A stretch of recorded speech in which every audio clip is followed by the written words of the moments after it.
L'année 2024 est une période de changement pour Laurent Delahousse. Le célèbre présentateur et journaliste français doit déjà s'adapter à quelques modifications dans la programmation du JT de 20h, sur France 2. Depuis le 9 septembre dernier, l'émission des actualités va en effet être rallongée et des reportages plus longs vont être diffusés.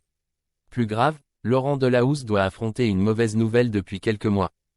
Au printemps dernier, le présentateur du JT de 20h a essuyé un échec cuisant après avoir appris que l'une de ses grandes aventures entrepreneuriales était en train de toucher à sa fin. Sa société de production, Magnéto Presse, se retrouve en effet dans une situation financière délicate. Laurent Delahousse est revenu sur ce coup dur dans une interview avec La Tribune dimanche, ce dimanche 15 septembre. Laurent Delahousse est certainement l'une des journalistes français à la carrière la plus fulgurante. Cette réussite professionnelle n'a cependant pas empêché l'animateur de connaître quelques revers cette année.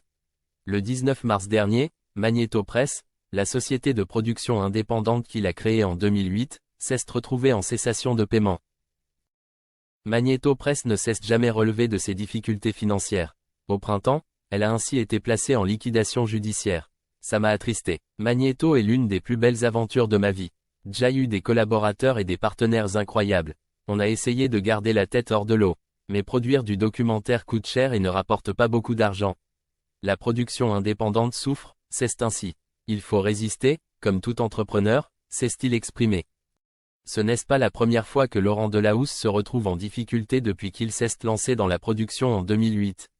En 2017, la Cour des comptes avait pointé du doigt, sans nommer le journaliste, la double rémunération que le journaliste touchait de France Télévisions et de sa société de production.